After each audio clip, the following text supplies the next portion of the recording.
میرے انتہائی محترم بزرگوں، دوستوں، عزیزوں، ایک قاعدہ بنیادی یاد رکھو کہ ہر زمانے کے ایمان والوں کے ایمان کا مقابلہ براہ راست صحابہ کے ایمان سے، مومن کے ایمان کا مقابلہ کافر سے نہیں ہے۔ مومن کے ایمان کا مقابلہ کافر سے نہیں۔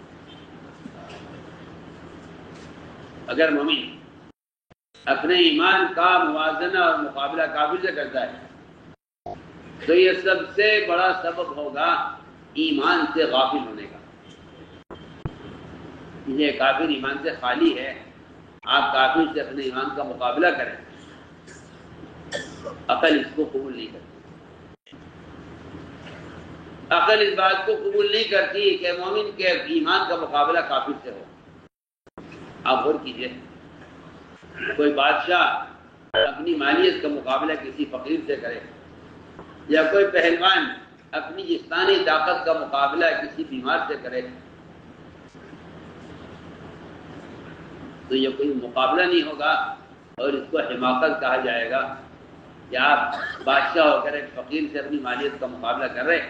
آپ کسی بادشاہ سے اپنے مال کا مقابلہ کریں، کسی بادشاہ سے اپنی فوج کا مقابلہ کریں، تب تو کہا جائے گا کہ آپ طاقتور ہیں یا کمزور ہیں۔ لیکن اگر آپ کا مقابلہ کسی فقیر سے ہے تو ایسی بادشاہت میں کیا قوت اور کیا مالیت جس کا مقابلہ کسی فقیر سے ہو۔ میں تو بے تکلف عرض کر رہا ہوں کہ اگر مسلمان اس بات سے مطمئن ہے کہ کافر کے پاس ایمان نہیں، میرے پاس ایمان ہے، تو یہ اس نے خدا نہ کرے ناقص ایمان پر قناعت نہ کرے۔ আমার পরম শ্রদ্ধেয় মুরব্বীগণ, বন্ধু ও প্রিয়জনেরা, একটি মৌলিক নিয়ম মনে রাখবেন যে প্রত্যেক যুগের ঈমানদারদের ঈমানের তুলনা সরাসরি সাহাবাদের ঈমানের সাথে করা হয়। মুমিনের ঈমানের তুলনা কাফেরের সাথে নয়। মুমিনের ঈমানের তুলনা কাফেরের সাথে নয়। যদি কোনো মুমিন তার ঈমানের তুলনা কাফেরের সাথে করে, তবে তা হবে ঈমান থেকে গাফিল হওয়ার সবচেয়ে বড় কারণ। কারণ কাফের ঈমান থেকে খালি। আপনি কাফেরের সাথে নিজের ঈমানের তুলনা করবেন। আকল বা বিবেক তা গ্রহণ করে না। আকল এই কথা গ্রহণ করে না যে মুমিনের ঈমানের তুলনা কাফেরের সাথে হবে। আপনি একটু চিন্তা করুন, কোনো বাদশাহ যদি তার সম্পদের তুলনা কোনো ফকিরের সাথে করে, বা কোনো পালোয়ান যদি তার শারীরিক শক্তির তুলনা কোনো অসুস্থ ব্যক্তির সাথে করে, তবে এটা কোনো তুলনাই হবে না এবং এটাকে বোকামি বলা হবে যে আপনি বাদশাহ হয়ে একজন ফকিরের সাথে নিজের সম্পদের তুলনা করছেন। আপনি কোনো বাদশার সাথে আপনার সম্পদের তুলনা করুন, কোনো বাদশার সাথে আপনার বাহিনীর তুলনা করুন, তবে বলা যাবে যে আপনি শক্তিশালী না দুর্বল। কিন্তু যদি আপনার তুলনা কোনো ফকিরের সাথে হয়, তাহলে এমন বাদশাহী আর কিসের শক্তি বা সম্পদ যার তুলনা কোনো ফকিরের সাথে করা হয়? আমি পরিষ্কারভাবে বলছি যে যদি মুসলমান এই কথাতে সন্তুষ্ট থাকে যে কাফেরের কাছে ঈমান নেই আর আমার কাছে ঈমান আছে, তবে সে যেন আল্লাহ না করুন দুর্বল ঈমানের ওপর সন্তুষ্ট না হয়ে যায়। আলিমগণ এক আশ্চর্যজনক কথা লিখেছেন। আলেমরা লিখেছেন, যদি কোনো মুসলমান কোনো যুগে এই কথা বলে যে আমার ঈমান অমুক বুজুর্গের মতো কিভাবে হতে পারে, আর আমার ঈমান অমুক অলির মতো কিভাবে হতে পারে, বা আমার ঈমান অমুক কুতুবের মতো কিভাবে হতে পারে, বা আমার ঈমান এই বড় সুফিদের মতো কিভাবে হতে পারে, আমি তো একজন সাধারণ মুসলমান, আমার জন্য যতটুকু ঈমান আছে ততটুকুই যথেষ্ট। عجیب بات لکھی ہے علماء نے لکھا ہے، اگر کوئی مسلمان یہ کہہ دے، اگر کوئی مسلمان کسی زمانے میں یہ کہہ دے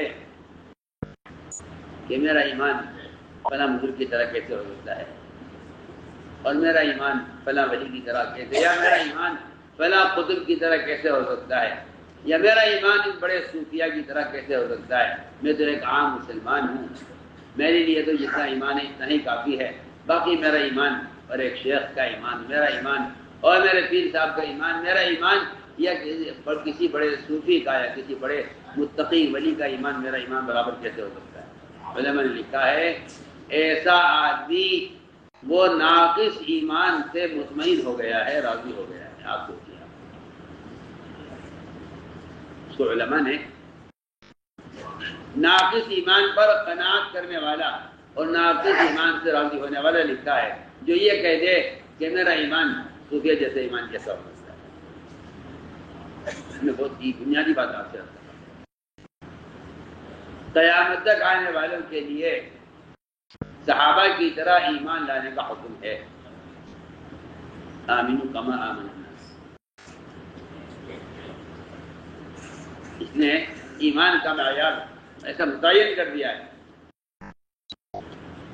कि जो शख्स इससे कम दर्जे के ईमान पर राजी हो वो नाकिस ईमान से राजी हो गया है। ये कि मैं बेतकल्लुफ़ आपसे करता हूँ, नाकिस इबादत, नाकिस रोज़ा, नाकिस हज, जिस तरह ये सारी इबादतें अपने नुकसान की वजह से नाकिस कहलाएंगी, ऐसे ही मैं बेतकल्लुफ़ आपसे अर्ज़ करता हूँ कि अगर ईमान की तमाम अलामतें मुँह में नहीं पाई जाती, अगर 100% ईमान की अलामतें मुँह में नहीं पाई जाती, तो इस मोमिन का ईमान नाकिस है। ईमान नाकिस है, इसलिए बिल्कुल बुनियादी बात है कि अपने ईमान को सहाबा के ईमान पर पेश करो। अपने ईमान को हर जमाने के लोग सहाबा के ईमान पर अपने ईमान को पेश करें। বাকি আমার ইমান আর একজন শাইখের ইমান, আমার ইমান আর আমার পীর সাহেবের ইমান, আমার ইমান বা কোনো বড় সুফি বা কোনো বড় মুত্তাকি অলির ইমান আমার ইমানের সমান কিভাবে হতে পারে? আলেমরা লিখেছেন, এমন ব্যক্তি নাকিস ইমানে অর্থাৎ অপূর্ণ ইমানে সন্তুষ্ট হয়ে গেছে, রাজি হয়ে গেছে। আপনি চিন্তা করুন, আলেমরা তাকে নাকিস ইমান অর্থাৎ অপূর্ণ ইমানের উপর সন্তুষ্ট ব্যক্তি এবং নাকিস ইমানে রাজি হওয়া ব্যক্তি হিসেবে লিখেছেন। যে এই কথা বলে যে আমার ইমান সুফিদের মতো ইমান কিভাবে হতে পারে, কিয়ামত পর্যন্ত যারা আসবে তাদের জন্য সাহাবাদের মতো ইমান আনার হুকুম আছে। আমিনু কামা আমানান নাস, মানুষেরা যেভাবে ইমান এনেছে তোমরাও সেভাবে ইমান আনো। এখানে ইমানের মাপকাঠি এমনভাবে নির্ধারণ করে দেওয়া হয়েছে যে যে ব্যক্তি এর চেয়ে কম স্তরের ইমানের উপর রাজি হবে সে অপূর্ণ ইমানের উপর রাজি হয়ে গেল। আমি পরিষ্কারভাবে বলছি, নাকিস ইবাদাত অপূর্ণ ইবাদাত, নাকিস রোজা অপূর্ণ রোজা, নাকিস হজ অপূর্ণ হজ, যেমন এইসব ইবাদাত তাদের ত্রুটির কারণে নাকিস বা অপূর্ণ বলে গণ্য হবে, তেমনি আমি পরিষ্কারভাবে বলছি যে যদি ইমানের সমস্ত চিহ্ন একজন মুমিনের মধ্যে না পাওয়া যায়, যদি 100% ইমানের চিহ্ন তার মধ্যে না পাওয়া যায়, তাহলে এই মুমিনের ইমান নাকিস, তার ইমান নাকিস। তাই এটা একেবারে মৌলিক কথা যে নিজের ইমানকে সাহাবাদের ইমানের সামনে পেশ করা উচিত। প্রত্যেক যুগের মানুষের উচিত তাদের ইমানকে সাহাবাদের ইমানের উপর পেশ করা। সকলের ঐকমত যে নাস বলতে সাহাবায়ে কেরামকে বোঝানো হয়েছে। যখন বলা হতো যোগদের যে ইমান আনো সাহাবাদের মতো, তখন তারা বলতো আমরা কি বোকাদের মতো ইমান আনব?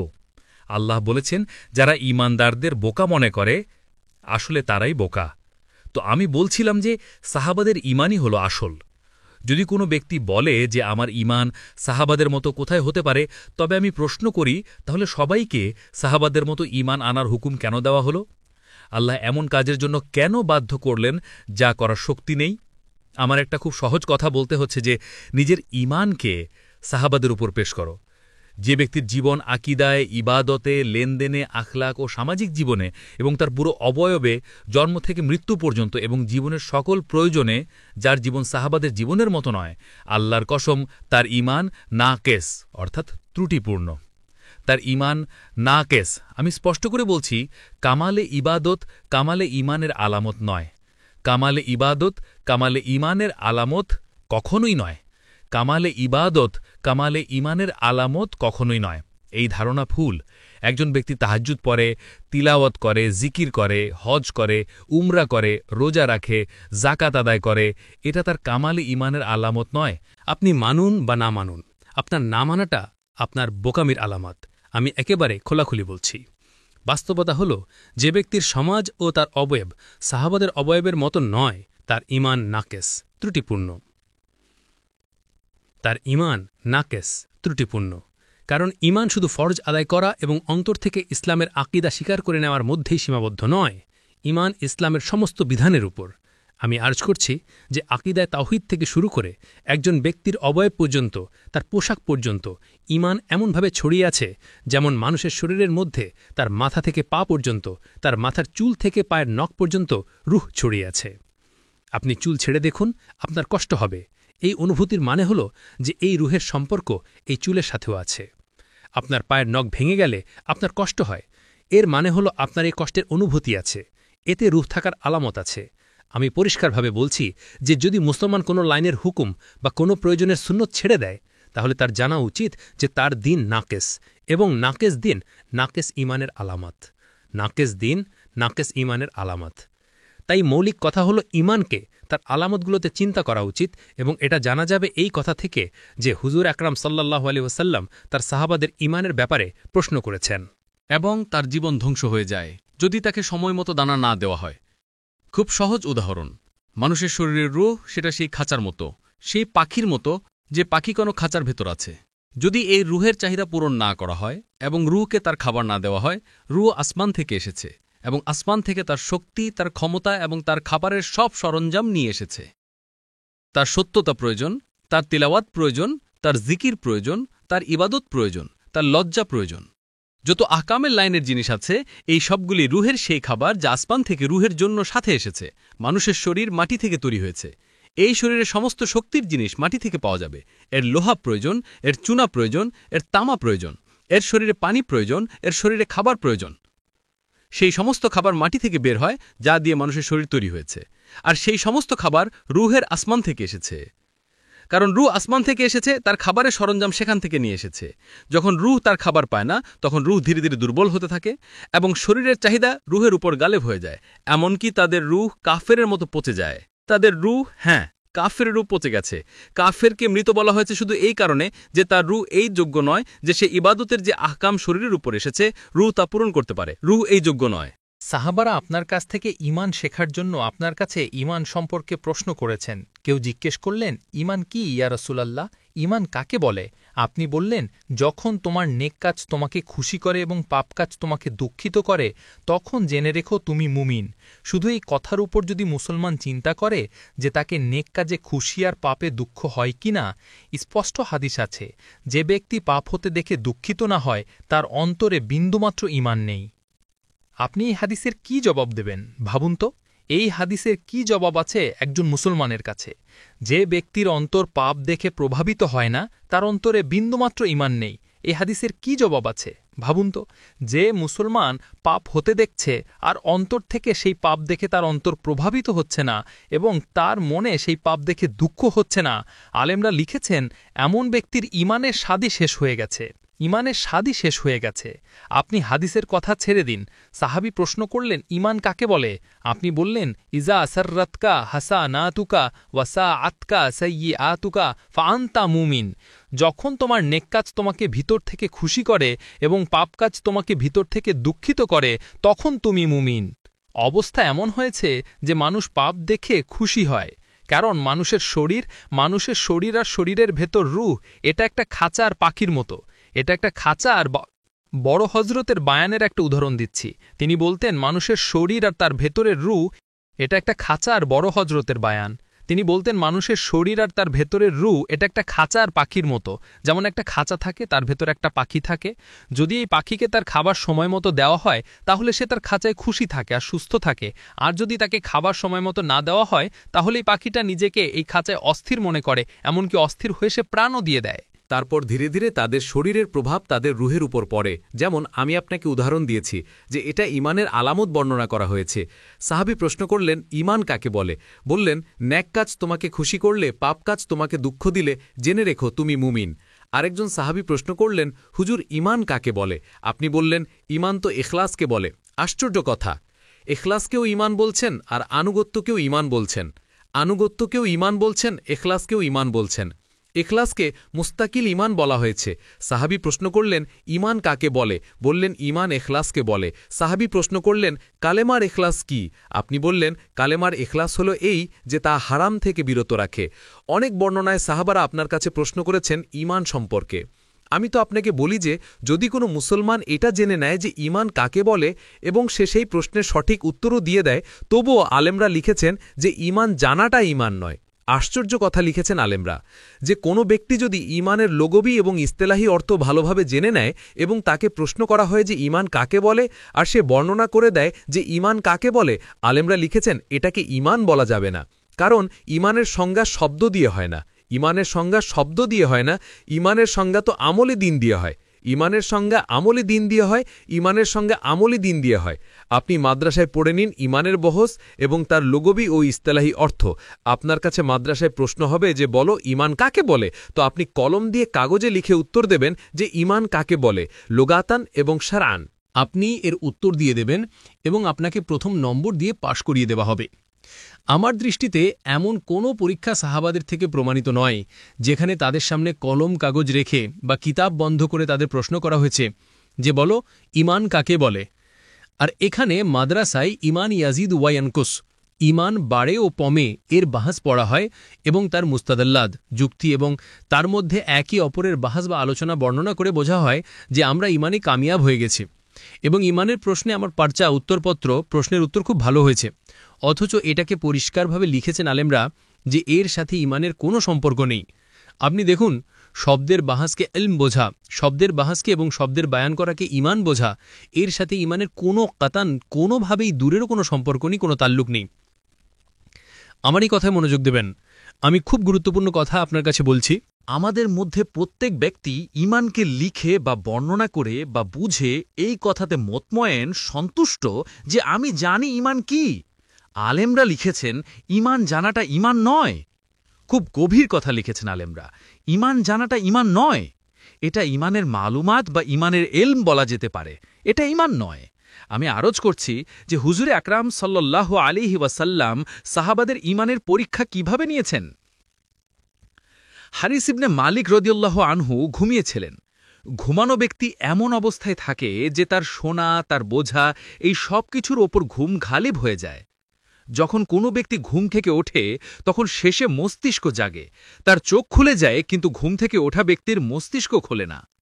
রাসূলুল্লাহ সাল্লাল্লাহু আলাইহি ওয়াসাল্লাম তাকে ঘুম থেকে উঠিয়ে প্রথম প্রশ্ন করলেন, কাইফা আসবাহতা ইয়া হারিস, হে হারিস কেমন সকাল করলে? তিনি জবাব দিলেন, আসবাহতু মুমিনান হাক্কা, আমি সত্যিকার মুমিন হিসেবে সকাল করেছি। আপনি বললেন, তোমার এই দাবির কি দলিল? তুমি দলিল পেশ করো, তুমি দলিল পেশ করো এর যে তুমি সকাল করেছো ইমানের হাকিকত ও কামালের সাথে।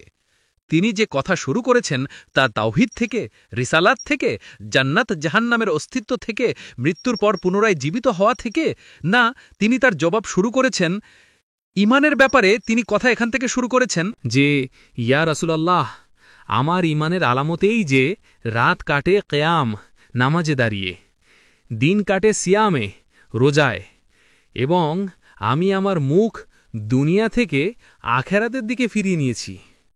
এখান থেকে কথা শুরু করেছেন।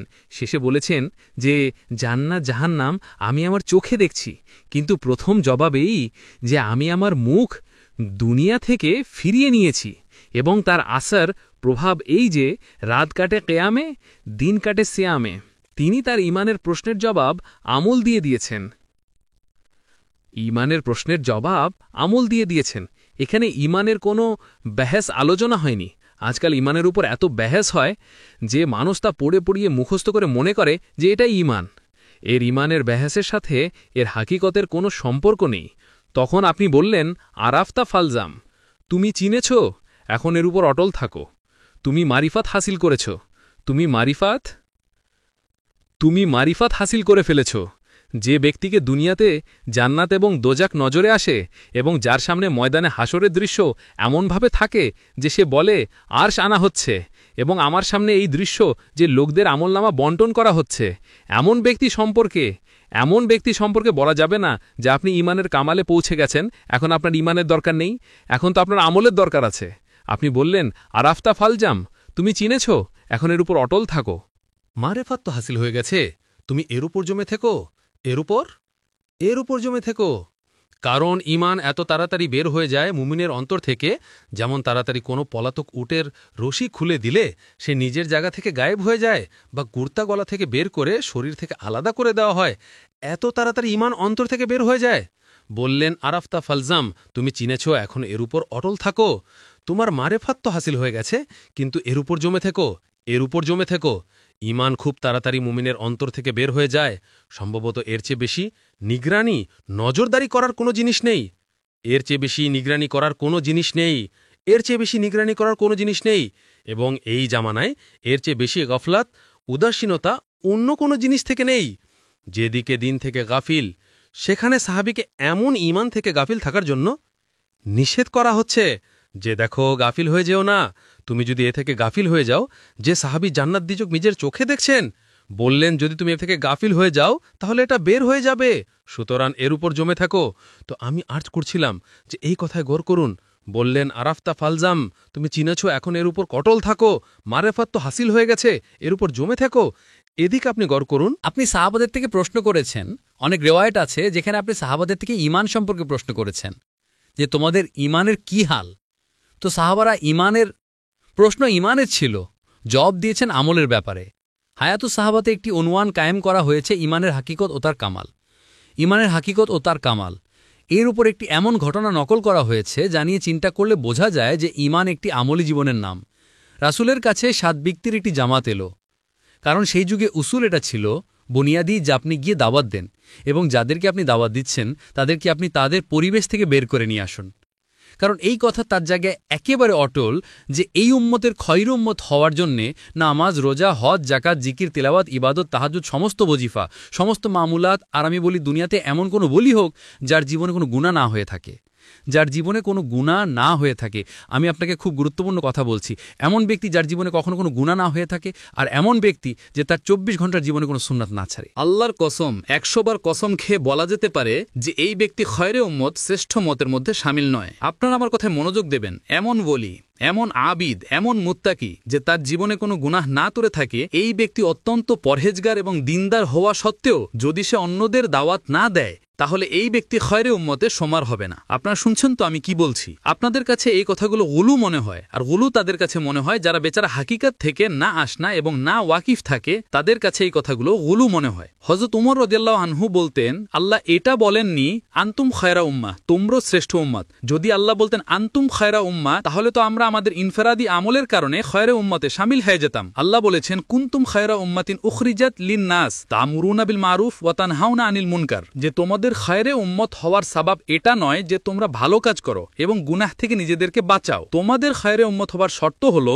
তোমরা অন্যদের ভালো কাজের হুকুম দাও এবং অন্যদের মুনকার, অসৎ কাজ থেকে বাঁচানোর চেষ্টা করো। বলেছেন যে আল্লাহ শর্ত লাগিয়ে দিয়েছেন যে একজন ব্যক্তির খয়রে উম্মত হওয়ার জন্য শর্ত হলো এই। তো আমি আরাজ করছিলাম যে প্রথম কথা তো এই যে এই উম্মত খায়ের উম্মত হওয়ার জন্য প্রথম শর্ত তো এই যে আপনি নিজে গিয়ে অন্যদের দাওয়াত দিন।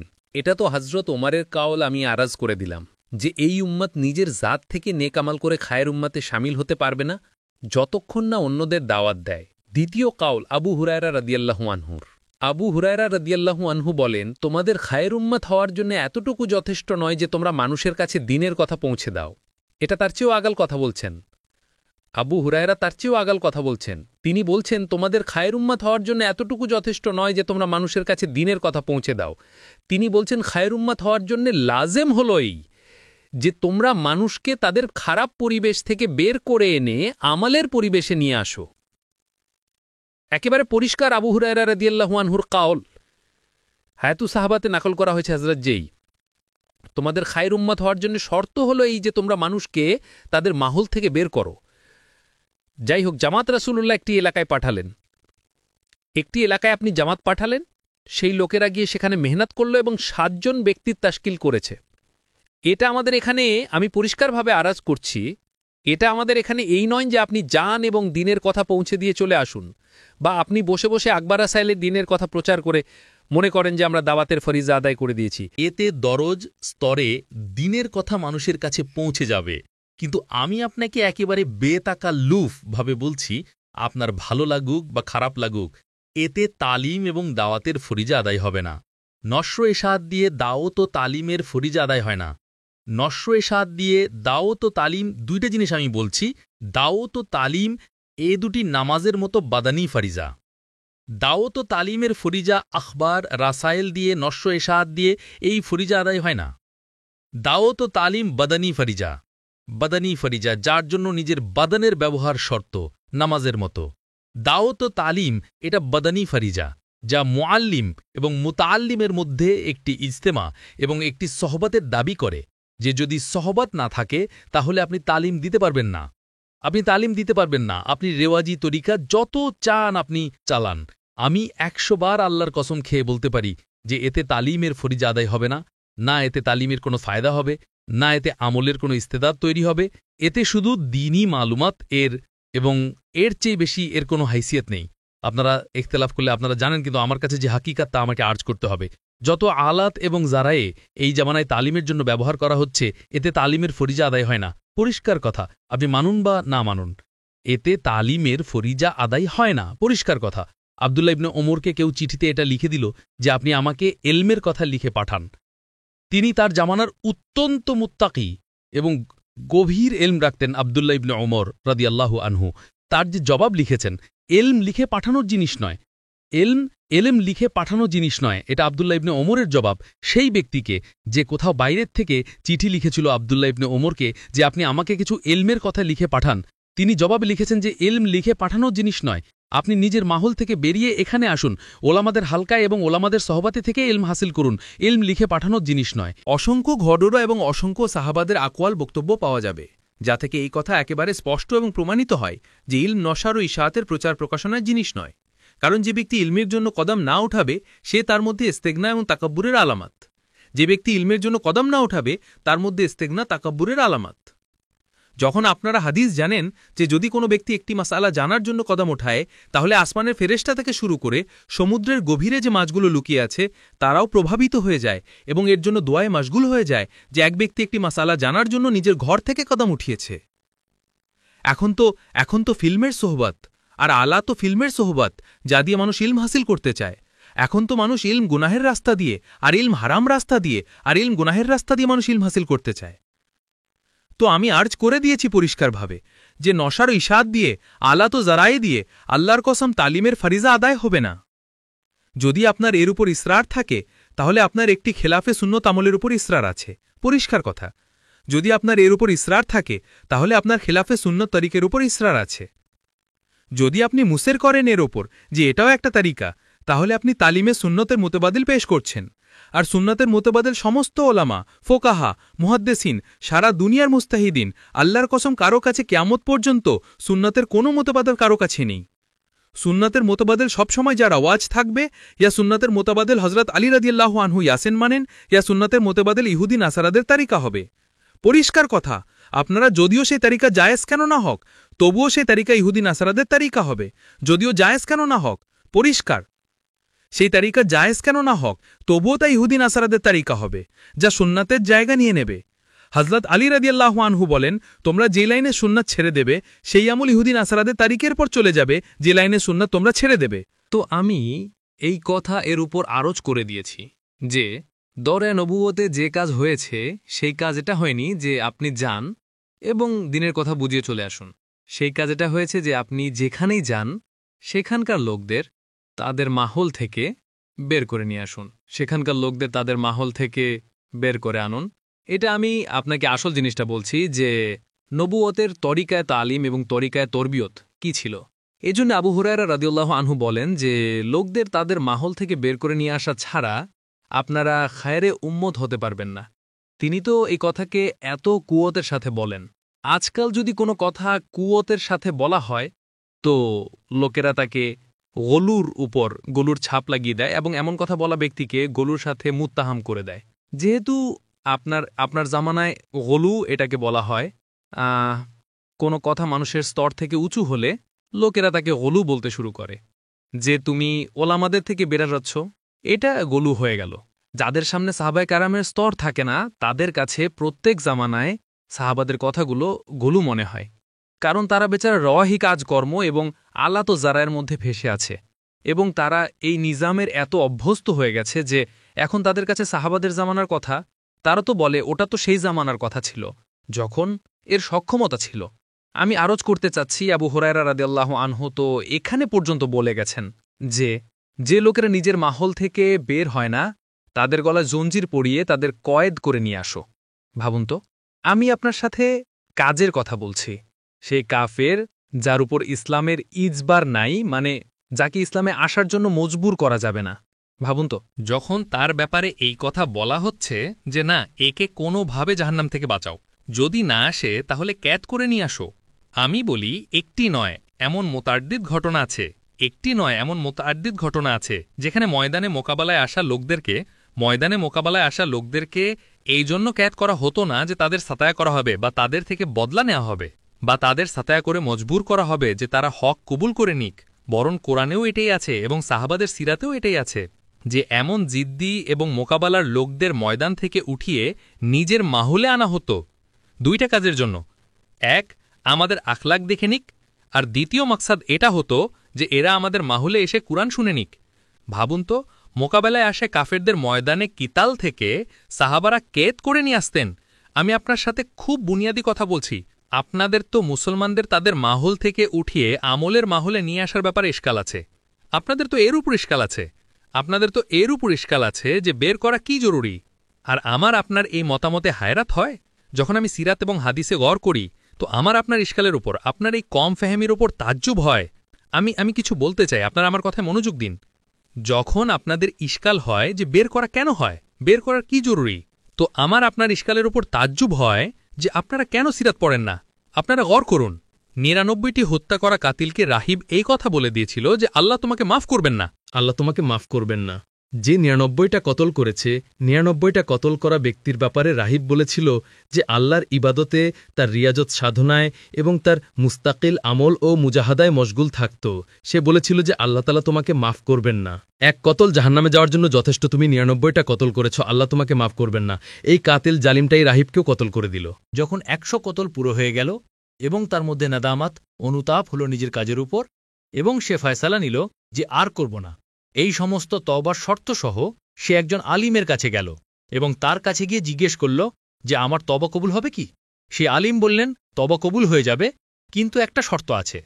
তওবা কবুল হয়ে যাবে আপনার, কিন্তু একটা শর্ত আছে যে আপনাকে নিজের বস্তি ছাড়তে হবে। ভাবুন তো, এই জামানায় মুসলমান ফরজ থেকে গফিল, মুআমালাতে খাইন, মুআশারায়ে গায়রু এর রঙে পুরোপুরি ডুবে গেছে। একজন মুসলমানকে মুসলমান চেনার জন্যে কোনো আলামত বাকি নেই, অবস্থা এমন হয়ে গেছে। আপনাদের ইশকাল আছে যে বের করে কেন, বলেই দিই কেন। আপনারা বলেন দিনই তো শেখাতে হবে, শিখিয়ে দিন। আপনারা বের হওয়ার ব্যাপারে যে ইশকাল, আমি সেটা স্পষ্ট করতে চাই। সেই আলিম কাতেল খুনিকে বললেন যে যদি তওবা চাও নিজের বস্তি ছেড়ে বেরিয়ে যাও। কি ব্যাপার? তার মধ্যে তো নিদামাত আছে, তার ইস্তেগফার আছে, ভবিষ্যতে না করার পাকা ইরাদা আছে। তো আপনি বলুন আল্লাহ আপনার দিন মাফ করে দেবেন। ভাবুন তো, কোনো ঘাফলাতের জায়গা থেকে বের হওয়া এবং অন্যদের বের করা এটা এত গুরুত্ব রাখে। আপনারা আমার কথায় মনোযোগ দেবেন। তাকবীরে ঈমান এটাকে বলে না যে আপনি এটা বলে কথা শেষ করে দিন যে মিয়া মুকদ্দারে এমনই লেখা ছিল, এমনই হয়ে গেছে। হ্যাঁ, যদিও হকিকত এই যে তাকদীরে ঈমান এটাকে বলে না, আমার কথায় মনোযোগ দেবেন আপনারা। তাকদীরে ঈমান এটাকে বলে না যে আপনি তাকদীরের সামনে মজবুর হয়ে যান। আমার এই কথায় মনোযোগ দরকার। তাকদীরে ঈমান এটা নয় যে আপনি তাকদীরের সামনে মজবুর হয়ে যান। তাকদীরে ঈমান হলো এই যে আপনি আল্লাহর ফয়সালার ওপর রেজা জাহির করেন, আল্লাহর ফয়সালার ওপর। আমি বলছি যে যদি মুসলমান এমনটা করে নেয় যে সে তাকদীরের ওপর রাজি হয়ে যায়, তাহলে আল্লাহ তাআলা তার কাছ থেকে নেওয়া জিনিসের বদলে তাকে এমন জিনিস দেবেন যে সে কখনো তা কল্পনাও করেনি। না হলে পরিষ্কার কথা হলো এই যে শুধু এটা বলে দেওয়া যে হ্যাঁ মিয়া এমনই হওয়ার ছিল, হয়ে গেছে। এটা তো হকিকত বা বাস্তবতা হলো এই যে তাকদীর প্রত্যেক মানুষের পেশানিতে বা কপালে লেখা আছে। যখন কোনো পারেশানি, সমস্যা, কোনো মুসিবত, বিপদ, কোনো নুকসান, ক্ষতি বা হালাকাত, ধ্বংস বা মানুষের প্ল্যানিং, তার চিন্তার বিপরীতে কিছু হয়ে যায়, তখন একজন কাফের এবং একজন মুশরিক তারও হাত তার পেশানির দিকে যায় এবং সে বলে এটা কি হয়ে গেল।